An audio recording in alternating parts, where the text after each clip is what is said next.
ಖರೀದಿ ಮಾಡಿದ ಅವ್ರ ತಮ್ಮ 2005ದಾಗ 2010-11 ಈಗಿನ ಹೆಸರು ಮ್ಯಾಗ ಮಾಡ್ತಾರೆ, ಅವ್ರ ತಂಗಿ ಹೆಸರು ಮ್ಯಾಗ. ಆದ್ರೆ ಅವ್ರ ತಂಗಿ ಕೇಳ್ತಾಳೆ 2001ದಾಗ ಅದು ಡೆವಲಪ್ ಆಗಿತ್ತು, ಇವ್ರು ತಮ್ಮ ಖರೀದಿ ಮಾಡ್ಲಿಕ್ಕೆ ಪೈಲೆ.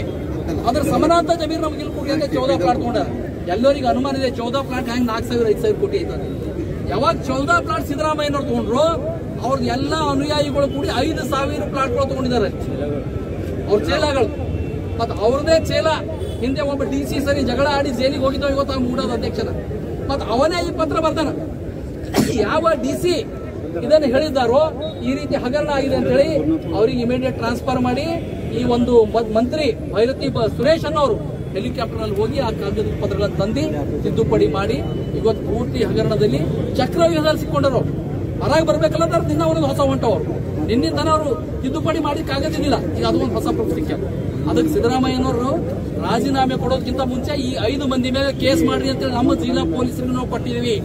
ಮೊನ್ನೆ ನಮ್ಮ ಯುವ ಮೋರ್ಚಾ ಅಧ್ಯಕ್ಷರು ಮತ್ತು ನಮ್ಮ ನಗರ ಅಧ್ಯಕ್ಷರ ನೇತೃತ್ವದಲ್ಲಿ ಬೀದರ್ ಟೌನ್ ಪೊಲೀಸ್ ಸ್ಟೇಷನ್ ಹೋಗಿ ಇವ್ರ ಮ್ಯಾಗ ಎಲ್ಲ ಕೇಸ್ ಮಾಡ್ಬೇಕಂತ ನಾವು ಅಪ್ಲಿಕೇಶನ್ ಕೊಟ್ಟಿದ್ದೆವು. ಇವತ್ತು ಪೊಲೀಸ್ ಮಹಾನಿರ್ದೇಶಕರ ಬಳಿ ನಮ್ಮ ರಾಜ್ಯ ಬಿಜೆಪಿಯಿಂದ ಅಪ್ಲಿಕೇಶನ್ ಕೊಟ್ಟಿದ್ದೆವು.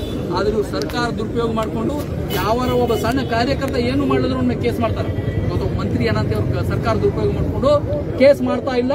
ಅದಕ್ಕಾಗಿ ಇಮಿಡಿಯೇಟ್ ಇವ್ರ ಮೇಲೆ ಕೇಸ್ ಮಾಡಬೇಕು, ಐವಾನ್ ಡಿಸೋಜಾಗ ತಡಿಪಾರು ಮಾಡಬೇಕು, ಅವ್ನಿಗೆ ಬಾಂಗ್ಲಾದೇಶಕ್ಕೆ ಕಳಿಸ್ಕೊಡ್ಬೇಕು ಎಂಬುದು ಮೊದಲನೇ ಒತ್ತಾಯ. ಎರಡನೇ ಒತ್ತಾಯ, ಸಿದ್ದರಾಮಯ್ಯ ಕೇವಲ ಮೂಡ ಹಗರಣದಲ್ಲಿ ಹೊಟ್ಟೆ ಸಿಕ್ಕಿದ್ದಿಲ್ಲ, ವಾಲ್ಮೀಕಿ ಹಗರಣದಲ್ಲೂ ಸಿಕ್ಕಿದ್ದಾರ.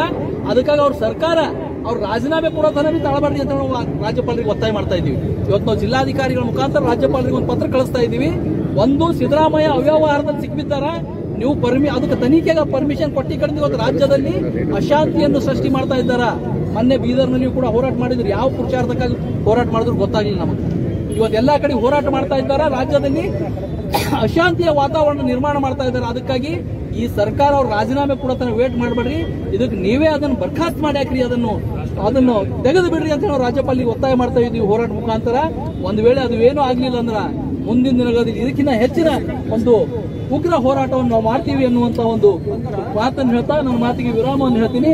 ನಮ್ಮ ಜಿಲ್ಲಾ